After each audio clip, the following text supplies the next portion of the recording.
ఓం శ్రీ దుర్గాయ నమః. Hi friends, ఎలా ఉన్నారు ఫ్రెండ్స్?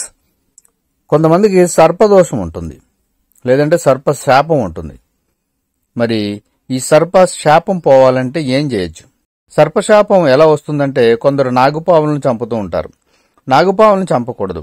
కొందరు పుట్టలు తొలగించి ఇల్లు కట్టడం ఇటువంటివి చేస్తూ ఉంటారు. ఇలా తెలిసి తెలియక పుట్టల సమీపంలో మూత్ర విసర్జన చేసిన, ఋతు సమయంలో మైలబట్టలు పాములు దాటిన ఈ శాపాలు తప్పవని ఆధ్యాత్మిక పండితులు అంటున్నారు. అలా సర్పదోషాలతో వివాహంలో అడ్డంకులు, సంతానం కలగకపోవడం వంటి సమస్యలు ఏర్పడతాయి. ఇలాంటి సమస్యలు ఎదురైతే మంగళవారం పూట పాము పుట్టలో పాలు పోయడం, కుమారస్వామికి పాలాభిషేకం చేయడం వంటివి చేయాలి. అలాగే ఋషి రుణం ఎలా తీర్చుకోవాలంటే, ఋషులు సిద్ధులు లోక సంక్షేమం కోసం తపస్సు చేసేవారు.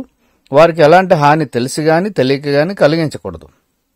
దేవశాపం కూడా అలాంటిదే. గుడికి ఏ విధమైన హాని తలపెట్టినా, ఆలయంలోని వస్తువులను గాని ధనాన్ని గాని అపహరించినా దైవశాపం తప్పదు. ముఖ్యంగా మాతృశాపం చిన్న విషయం అయితే కాదు. తల్లి ఎల్లప్పుడూ శిశువు సంక్షేమం కోసం తప్పిస్తూ ఉంటుంది. అలాంటి తల్లి తన సంతానం పట్ల ఏ ద్రోహం చేసినా శపించదు. ఏ వయసులోనైనా తల్లిదండ్రులను గౌరవించాలి. కొందరు తల్లిదండ్రులను పట్టించుకోరు. అలాంటి వారు బాధాతప్త హృదయంతో ఆవేదన చెందితే కన్నీళ్లు పెట్టుకున్నా అది శాపంగా మారుతుంది.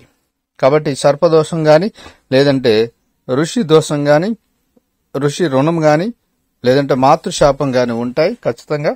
ఇవి చాలా మంది నమ్ముతూ ఉంటారు.